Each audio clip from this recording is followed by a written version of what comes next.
दोस्तों, जब भी हम कुछ अच्छा पढ़ते हैं, अच्छा सुनते हैं या फिर अच्छा देखते हैं तो अंदर से कुछ कर गुजरने की चाह मन में उठने लगती है।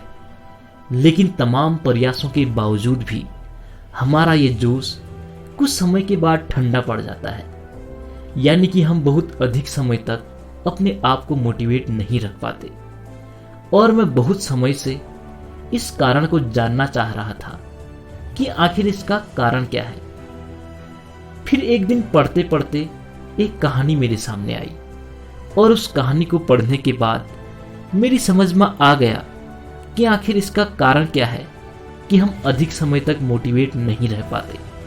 और साथ ही यह भी समझ में आ गया कि हमेशा मोटिवेट रहने के लिए हम क्या कर सकते हैं। तो सबसे पहले हम उस कहानी को सुनते हैं। एक लकड़हारा था जो प्रतिदिन जंगल में जाकर लकड़ियां काटता था और शाम को उन लकड़ियों को बाजार में जाकर बेच आता। यही उसकी दिनचर्या थी। लेकिन दिन भर मेहनत करने के बावजूद भी उसकी स्थिति बहुत अच्छी नहीं थी। वो दिन भर में जितनी लकड़ियां काटकर बेचता था, उन रुपयों से बड़ी मुश्किल से उसका जीवन यापन हो रहा था। और इसी बीच एक और आदमी उस जंगल में लकड़ियां काटने के लिए आ जाता है। अब उस जंगल में दो लोग थे जो लकड़ियां काटने का काम कर रहे थे। दोनों दिन भर लकड़ियां काटते और शाम को दोनों बाजार जाकर अपनी अपनी लकड़ियां बेच आते।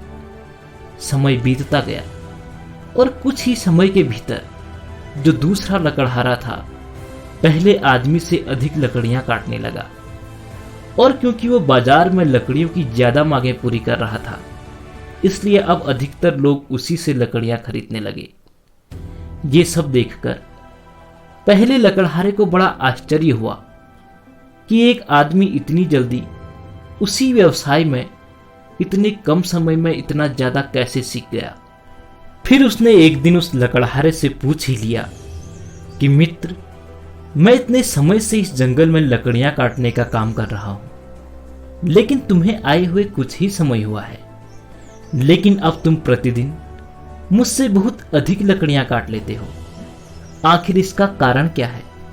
तो दूसरा लकड़हारा बोला, मित्र, मेरे अधिक लकड़ियां काटने का कारण यह है कि मैं काम शुरू करने से पहले अपनी कुल्हाड़ी की धार को बहुत अच्छे से तेज करता हूं और इस काम को मैं रोज करता हूं, जिस वजह से मेरी कुल्हाड़ी अब इतनी तेज हो गई है कि मुझे लकड़ियां काटने में बहुत आसानी होती है। और इसी वजह से मैं दिन भर में अधिक लकड़ियां काट पाता हूं। दोस्तों, इस कहानी में सीखने के लिए बहुत चीजें हैं।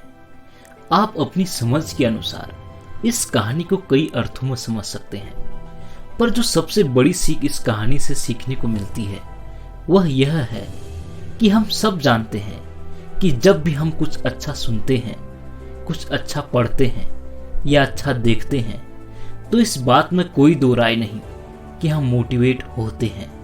हमारी इच्छा शक्ति मजबूत होती है, हमारी ऊर्जा भी बढ़ती है। लेकिन ये सब जानते हुए भी हम प्रतिदिन ऐसा नहीं करते। यानी कि हम अपनी इच्छा शक्ति को प्रतिदिन धार नहीं देते। और फिर जब हम प्रतिदिन कुल्हाड़ी को धार नहीं देते हैं तो सीधी सी बात है, धीरे धीरे उसकी धार कम होती जाती है। और यही कारण है दोस्तों कि हम जल्द ही डिमोटिवेट हो जाते हैं।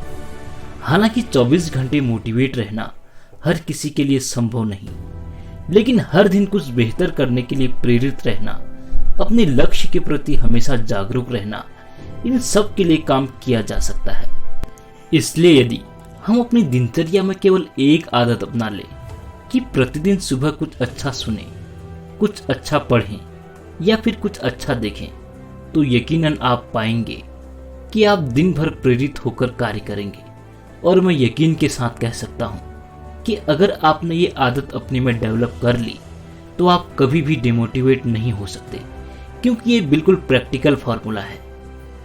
और अब समझने वाली बात यह है कि अच्छा सुनने, अच्छा पढ़ने या फिर अच्छा देखने से क्या मतलब है। यहाँ पर अच्छा सुनने, देखने और पढ़ने से मतलब है आप महान लोगों की पुस्तकें पढ़ सकते हैं उनके कोट्स पढ़ सकते हैं। यूट्यूब पर बहुत सारे चैनल हैं जहां पर biographies, book summaries, motivational stories uploaded होती हैं। इसके अलावा संदीप माहेश्वरी जैसे लोगों को हम सुन सकते हैं जो फ्री में अपना एक्सपीरियंस हमसे शेयर करते हैं, उनको सुना जा सकता है। और यदि आपने सुबह केवल आधा घंटा भी ये सब किया तो एक बार फिर से कह रहा हूं दोस्तों, ये बिल्कुल प्रैक्टिकल फॉर्मूला है और हर महान व्यक्ति के द्वारा अपनाया गया फॉर्मूला है। और अगर आपने भी यह फॉर्मूला अपनाया तो इसमें कोई शक नहीं कि आप जरूर सफल होंगे।